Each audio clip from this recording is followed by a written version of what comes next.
창세기 2장 10절부터 14절까지 한 목소리를 읽겠습니다. 시작. 강이 에덴에서 흘러나와 동산을 적시고 거기서부터 갈라져 네 근원이 되었으니 첫째의 이름은 비손이라. 금이 있는 하월라 온 땅을 둘렀으며 그 땅의 금은 순금이요 그곳에는 베델리엄과 호마노도 있으며 둘째 강의 이름은 기혼이라. 구스 온 땅을 둘렀고 셋째 강의 이름은 히데겔이라. 아스로 동쪽으로 흘렀으며 넷째 강은 유브라 되더라. 아멘. 오늘은 네 개의 강입니다. 에덴 동산에서 흘러나온 네 개의 강. 네 개의 강인데 뭔가 하나님이 이 강의 이름을 통해서 또 그 설명되어지는 모든 부분들을 통해서 우리에게 복음을 설명하고 있다라는 거죠. 그냥 간단하게 에덴 동산에서 강이 네 개의 강이 있더라. 그것만 알고 끝나면 아무 의미가 없겠죠. 그러니까 먼저 우리가 전주에 살펴본 그 사람을 하나님이 지으시고 그 코에 생기를 불어넣어 주셨으니까 뭐가 됐어요? 생명이 됐죠. 예. 그 아담 네 네페 시하이.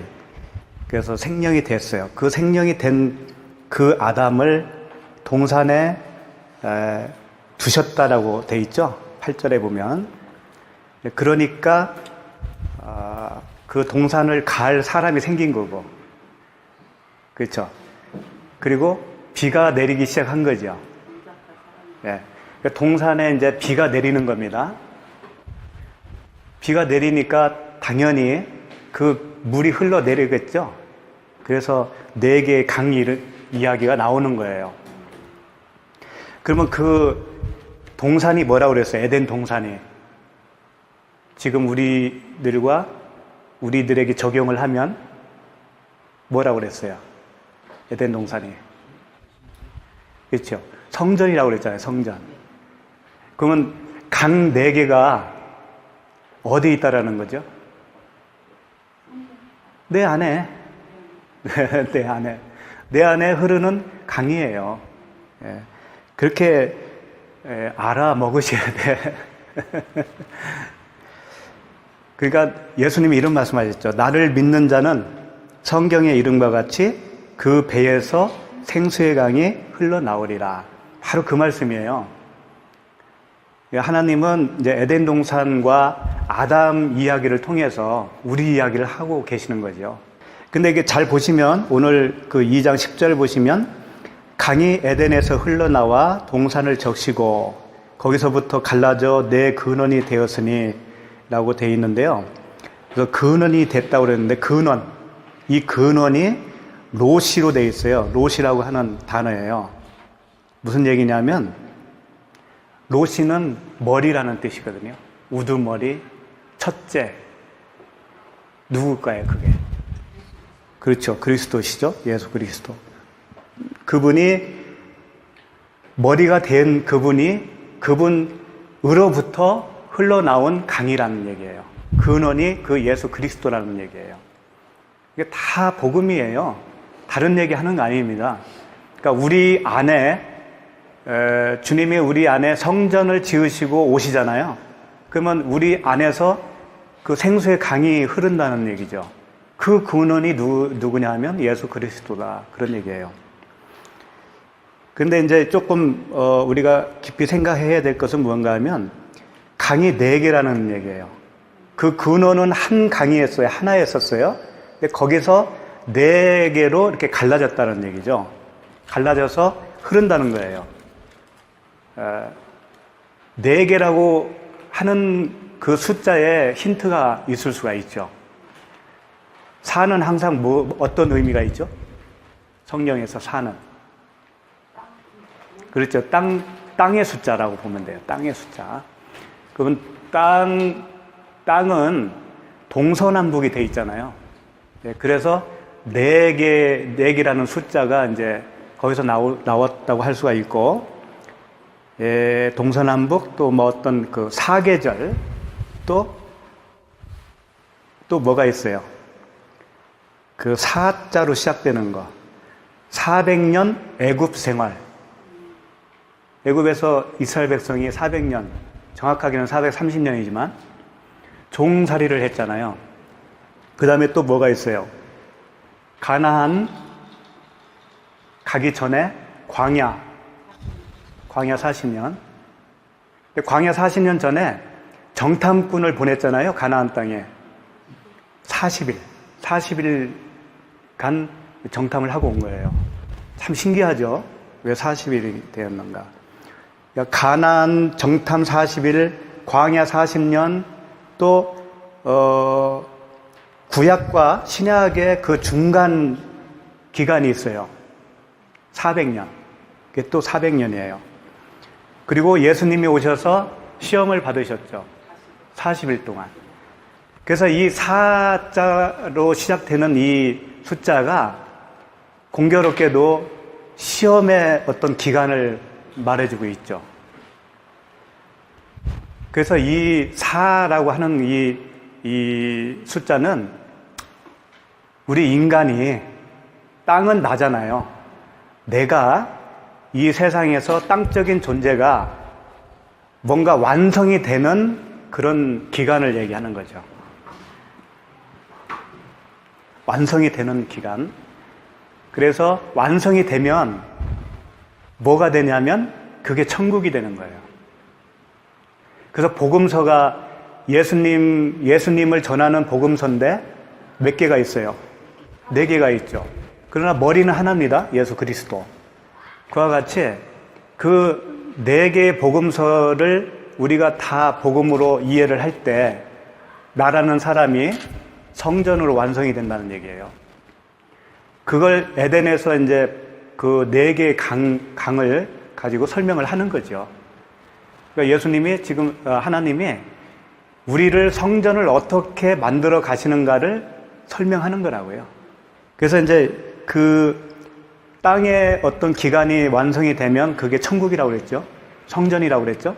그것을 요한계시록에서 표현을 해주는데 제가 읽을게요. 요한계시록 21장 10절 말씀인데 성령으로 나를 데리고 크고 높은 산으로 올라가 하나님께로부터 하늘에서 내려오는 거룩한 성 예루살렘을 보이니 하늘에서 내려오는 거룩한 성 새 예루살렘을 지금 요한 사도가 보고 있다라는 거죠.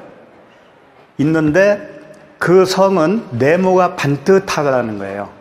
네모가 반듯하여 길이와 너비가 같은지라 그 갈대 자로 그 성을 측량하니 12,000 스타디온이요 길이와 너비와 높이가 같더라. 그러니까 쉽게 말해서 새하늘과 새 땅, 우리가 영원히 산다고 하는 그 천국이 내려오더라는 거예요. 요한이 지금 본 거예요. 그런데 그 생김새가 어떻다고요? 네모난데 정입방체예요. 정입방체. 그래서 1만이 아니고 12,000 스타디온이라 크기를 얘기했어요. 근데 이 크기는 사실 큰 의미가 없어요. 이 크기를 이제 학자들이 숫자로 표기한 건 있긴 있더라고요. 그 숫자가 2,200km예요. 길이가. 2,200km면 부산에서 서울까지가 몇 킬로예요? 한 400-500km 잡고 저 신의주까지가 한 몇 킬로 정도 될까요? 신의주까지 한 1,000km 정도 될 거예요. 그러니까 2,200km니까 그거 2배 정도, 대한민국 2배 정도. 그게 천국이라면 작아요, 커요? 작은 거죠. 아담에서부터 시작해서 천국 백성들이 얼마나 많겠어요, 지금까지. 근데 그 많은 사람들이 거기서 산다고 생각해봐요. 큰 건 아니겠죠. 그러니까 그런 그 숫자로 계산하면 그 의미가 없는 거예요. 하나님은 그 숫자를 통해서 뭔가를 말씀하시는 건데 그 12,000 스타디온이라고 하는 그 숫자는 어떤 그 꽉 찬 숫자를 설명하고 있다라는 거예요. 완성된 숫자. 그런데 이제 중요한 것은 하늘에서 내려온 그 거룩한 새 예루살렘이 진짜 우리가 사는 그 천국을 얘기한 게 아니고 나라고 하는 사람, 각자가 천국이 있잖아요. 각자가 가지고 있는 성전이 있다고요. 그 성전을 얘기하는 거라는 거예요.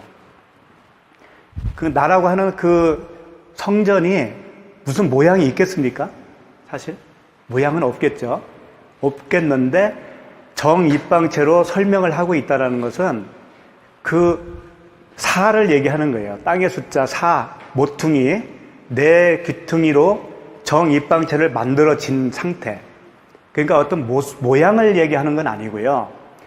우리 안에 그 성전이 지어진 상태가 뭔가가 우리가 지나가야 할 여정이 있다라는 거예요. 그 여정이 꽉 차야만이 그 성전으로서 완성이 된다라는 거죠. 그걸 설명하기 위해서 자꾸 그 정입방체 4개라고 하는 숫자를 사용하고 있는 거죠. 그래서 그 성전의 모형으로 주어진 게 뭐죠? 구약에? 성막. 그렇죠. 성막. 그 다음에 성전이죠. 그러다가 예수 그리스도께서 사람의 몸으로 오셨잖아요. 그 자신을 가르쳐 또 뭐라고 그랬어요? 성전. 그런데 이제는 그건 말하고 걸어 다니는 성전이지만 진짜 성전은 뭐예요? 그리스도잖아요. 그리스도. 눈에 보이지 않는 그리스도. 몸을 입고 있는 예수 그리스도 말고 그리스도 예수. 예수 그리스도 안에 이제 감추어진 예수. 그분이 이제 성령이잖아요. 그분이 성령이시라고. 그러니까 성령께서 성전이시고 우리 안에 성령께서 오시면 내가 또 성전이 되어지는 거예요. 그러니까 이 성전은 보이지 않는 성전이에요. 그런데 보이는 성전 그 모형을 가지고 그것을 설명을 했기 때문에 그 모형을 일단 봐야 성전이 뭔가를 우리가 잘 알 수가 있는 거죠. 그래서 그 성막을 지을 때 지성소가 있죠. 지성소의 그 식양을 이야기하실 때 숫자가 있어요. 숫자가 지성소는 10규빗 이렇게 지라고 했어요. 그러니까 가로 10규빗, 세로 10규빗, 높이도 10규빗. 예? 예, 정사각형, 정방향, 그걸 뭐라고 그러죠? 입방체, 정입방체라고 하죠, 그걸. 근데 이제 성전에 있는 지성소는 좀 커요, 규모가.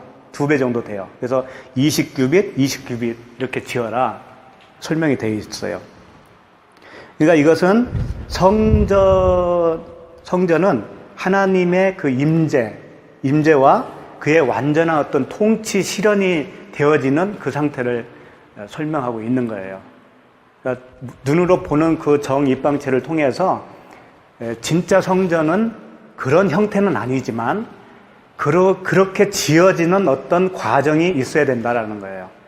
그러니까 왜 복음서가 하나만 있어도 될 것 같은데 왜 4개가 되느냐 하면은 그 네 방향에서 설명해주는 그 모든 진리를 우리가 알아야 된다는 얘기예요. 그 모든 진리를 통해서 성전이 지어진다라는 것을 말씀하고 있죠. 그러니까 마태복음은 예를 들어서 왕으로 오신 예수 그리스도를 표현한다면 마가복음은 뭐겠어요? 인자라고 그러죠. 인자. 사람으로 오신 예수 그리스도. 누가복음은 종으로서의 예수 그리스도. 우리를 섬기러 왔다고 그러죠. 종으로서. 그 다음에 요한복음은 신성을 강조를 하신다고요. 신성을 가지고 계신 예수 그리스도. 하나님이신 예수 그리스도. 그래서 그 네 방향에서 하시는 그 진리를 우리가 다 알아먹어야 되는 거라는 거예요. 그래야 온전한 그 통치가 이루어지는 성전이 될 수가 있다. 그런 의미라고 보면 되겠죠. 그래서 오늘 11절 보시면 이제 첫째의 이름은 비손이라 금이 있는 하월라 온 땅을 둘렀으며 그렇습니다. 첫 번째 강 이름이 비손이라는 거예요.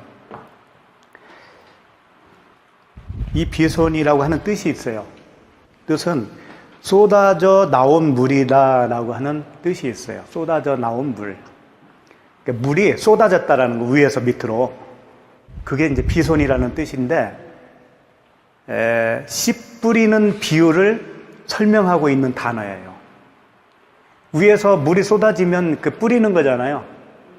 그죠? 씨는 뭐예요? 말씀, 진리. 그러니까 물은 진리, 말씀, 그리스도. 다 같은 편이니까. 그러니까 씨 뿌리는 그 강이 바로 비손이다라는 거예요. 그러니까 이제 뭔가 감이 잡히죠? 뭔가 우리에게 말씀으로 씨를 뿌려 주셔야 이제 성전이 지어져 가잖아요. 그리고 이제 그 하월라 온 땅을 둘렀으며 12절에 보면 그 땅의 금은 순금이요 그곳에는 베델리온과 호마노도 있으며 이제 그 땅은 순금이라는 거예요. 그러니까 비손이라고 하는 강은 금으로 있다라는 거죠. 금. 원래 그 하월라라고 하는 의미는 모래의 땅, 하윌라. 내가 발음이 좀 하윌라라고 하는 의미는 모래의 땅인데 그 모래의 땅을 금으로 덮은 거예요. 그래서 금은 뭘 상징하냐면 말씀, 진리, 그리스도거든요. 그러니까 성전을 지을 때 금으로 다 이렇게 칠하잖아요. 예, 조각목에다가. 그러니까 조각목, 백향목 이런 나무는 생명이 없다고요. 생명이 없는 그 상태인데 생명이 없는 우리에게 그리스도라고 하는 그 진리의 옷을 입혀주면 우리가 생명이 되는 것이죠. 그것을 설명하고 있다고 볼 수가 있죠. 베델리움이라고 하는 그 뜻은 보석 진주 그런 뜻이 있어요. 보석 진주. 그리고 이 베델리움이라고 하는 단어를 어디서 딱 한 번 더 볼 수 있냐면요. 민수기 11장 7절에 나오더라고요. 거기 한번 제가 읽어보면 만나는 가시와 같고 모양은 진주와 같은 것이라. 여기서 진주가 이제 베델리움이에요. 그러니까 만나는 뭐예요? 그리스도잖아요. 우리 생명을 주시는 하나님의 말씀, 예수 그리스도. 자기는 하늘에서 내려온 산떡이다. 예. 만나는 그 산떡이신 예수 그리스도의 모형이라는 거예요. 그래서 그 모형으로 준 만나만 먹은 그 이스라엘 백성들은 다 죽었잖아요. 광야에서.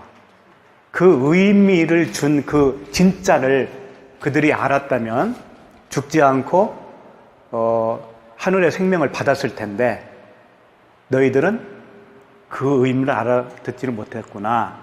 만나를 먹고 너희들은 다 죽은 자들이야. 그래서 이 만나를 이렇게 설명할 때 가시와 같고 모양은 진주와 같다 할 때 그 진주가 베델리움이에요. 그러니까 이 베델리움은 하나님의 말씀, 진리, 예수 그리스도를 표현하고 있는 거죠. 그러니까 이 강 이름들이 포함하고 있는 모든 의미들은 다 예수 그리스도와 복음을 설명하고 있는 거라고요. 호마노도 마찬가지예요. 그 계시록에 보면 이런 말이 있죠. 그 어느 교회든가요? 버가모 교회에 이런 말을 했어요. 귀 있는 자는 성령이 교회들에게 하시는 말씀을 들을지어다. 이기는 그에게는 내가 감추었던 만나를 주고 또 흰 돌을 줄 터인데 그 돌 위에 새 이름을 기록한 것이 있나니 받은 자밖에는 그 이름을 알 사람이 없느니라. 요한계시록 2장 17절 말씀이에요. 근데 여기서 호마노하고 똑같은 그 의미의 단어가 흰 돌이에요. 그 흰 돌을 준다는 거죠. 이기는 자에게 흰 돌을 주는데 그 흰 돌에 이름이 새겨져 있을 것이다. 새 이름을 기록한 것이 있다. 그게 누구겠어요? 새 이름이. 그렇죠. 그리스도예요, 그리스도. 새 이름. 나는 원래 초록인데 새 이름은 그리스도예요. 그 그리스도라고 하는 이름으로 그 성전에, 내 안에 있는 성전에 기록을 해주겠다라는 거예요. 누구에게? 이기는 자에게. 그러니까 성전이 완성된 자에게. 내가 이기는 것도 아닌 거지. 그렇지. 내가 이기는 것도 아니죠. 예. 예. 그래서 이제 첫째 그 강 이름 비손이라고 그랬는데, 이 비손이라는 뜻이 이제 씨 뿌리는 거라고 그랬죠. 씨 뿌려서 싹이 나고 그 열매가 맺는 그런 과정까지 다 설명한 그 의미로서의 이야기예요. 그 다음에 이제 두 번째 보시면, 둘째 강의 이름은 13절, 둘째 강의 이름은 기혼이라 구스 온 땅을 둘렀고, 이렇게 되어 있죠.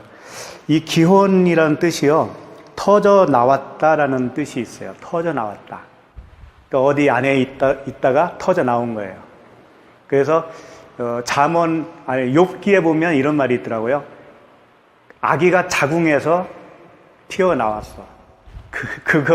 그럴 때 나온 단어예요.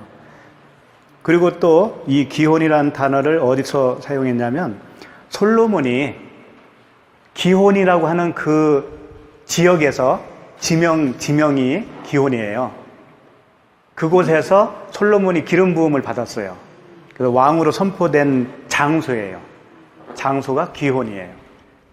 그러니까 이 두 번째 강을 통해서 지금 우리에게 하시고 싶은 말은 뭐겠어요? 너희는 왕 같은 제사장이다 라고 하며 우리를 선포해 주는 거예요. 아들로 태어난 거죠. 그러면서 이제 구스 온 땅을 둘렀다고 그랬는데, 이 구스는 원래 함의 아들이잖아요. 함의 아들은 가나안이었어요. 가나안과 또 가나안의 아들 구스, 계속 이렇게 흘러나가는 건데, 좋은 그 축복을 받지 못했잖아요. 응? 저주를 받았죠. 예. 그 형들의 종이 될 거다. 그래서 이제 구스는 이제 아프리카 뭐 그쪽에 있는 그런 분들이다라고 하는데, 딱 꼭 그렇지는 않아요. 근데 구스는 어쨌든 저주를 받은 그 혈통이 되는데, 나중에 에디오피아에서 내시가 나왔죠. 네, 그 빌립을 통해서 복음을 받았고, 그가 그 에디오피아로 들어가서 거기를 복음화 시켰어요. 지금 그렇게 교회사를 보면 에디오피아가 우리보다 훨씬 먼저 기독교 국가였잖아요. 복음을 받아들인 나라였죠. 지금은 이제 참 어려운 나라지만 그 당시엔 그랬다고요. 인도도요? 그보다 훨씬 예전부터 있었대요. 찬송가도 똑같대. 그러니까 오늘 그 둘째 강을 통해서는 저주받은 우리, 허물과 죄로 죽은 우리를 하나님이 그 만백성으로 왕같은 제사장으로 삼아준 그 복음을 얘기하고 있는 거죠. 그 다음에 이제 2장 14절 보시면, 셋째 강의 이름은 히데겔이라 아수르 동쪽으로 흘렀으며 넷째 강은 유브라데더라 그랬는데, 이제 셋째 강 히데겔은 그 급류, 빠름 그런 얘기예요. 빠르게 흐르다, 급속하게 흐르다. 근데 그게 급속하게 흐르는 것이 뭐냐면 잘 자라다. 에베소서의 표현대로 믿는 것과 아는 것이 하나 되어 그분의 예수 그리스도의 장성한 분량에까지 이르라 할 때, 그 장성한 분량에까지 급속하게 크는 거, 그렇게 해주겠다고 하는 복음이죠.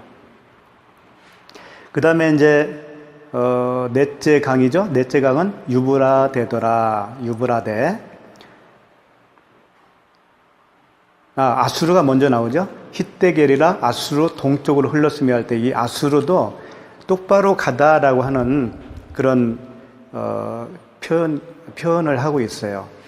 장성하게 자라다, 또 성공하다 그런 의미거든요. 이 아수르라고 하는 뜻이. 그러니까 아까 히데겔이 잘 자라는 거라면 아수르도 똑바로 자라는 거예요. 어떤 그 목표치에 이루는 것이 성공이잖아요. 그러니까 삐딱하게 이렇게 자라는 게 아니고 그 복음을 통해서 장성한 분량에까지 이렇게 똑바로 자라는 거, 그걸 말씀하시는 거죠. 그리고 네 번째가 이제 유브라데 강이라고 들어보셨잖아요. 있잖아요. 근데 그 강 이름이 아니에요. 예, 유브라데라고 이렇게 번역만 해놨을 뿐이지 원어를 보면 페라트라고 돼 있어요. 페라트. 완전히 틀리죠. 음이. 페라트예요. 그래서 지금도 뭐 유브라데 강을 찾고 뭐 이런 사람들이 있다고 하는데 아무 의미가 없는 거죠. 페라트인데 열매가 많은 이런 뜻이에요. 비옥한 그런 뜻이에요. 다 복음이에요. 이게 복음과 관련된 그런 말씀이라고요. 열매가 많이 열리죠. 성령의 열매. 성전이 완성이 되면 그런 얘기예요. 근데 이제 성전이 완성된다고 하니까 자꾸 우리는 어떤 행함으로 또 열심히 해서 뭘 해야 되는가? 그쪽으로 가면 안 됩니다. 그쪽으로 가면 안 되는 거예요. 우리가 율법으로 태어난 자들이었거든요. 율법으로. 구스와 같이 저주받은 인생이에요. 근데 그 복음으로 꽉 차 있고 복음의 지식으로 내가 장성해 있고 그 복음이 아닌 비진리로 행하고 있는데 하나님이 어느 날 진리를 넣어주는 거죠, 우리에게. 그래서 그 진리를 가르쳐 주심으로 인해서 비진리가 쫓겨나고 성전이 지어지는 거예요. 그것은 한순간에 되는 거라고요. 한순간에 된다니까. 가나안 땅에 들어가는 것이 들어가는 사람은 한순간에 들어가는 거예요. 그러죠? 못 들어가는 사람은 못 들어가는 거예요. 40년을 광야에서 뱅뱅 돌았어도 못 들어가는 사람은 못 들어가듯이 그와 같다고 하나님 나라는. 그래서 오늘 그 네 가지의 강을 통해서 우리 안에 흐르는 그 성령의 강, 그 강은 동서남북으로 흐르고 있어요. 그래서 한쪽으로 치우치지 않고 그 복음을 다 이해할 수 있도록 하나님께서 우리를 가르치고 있다라는 거죠. 그렇게 해서 그 새 예루살렘으로 우리를 완벽하게 영광스럽게 만들어서 그분이 함께하는 그 성전이 되게 하겠다라고 하는 아버지의 약속이 담겨 있는 복음이죠.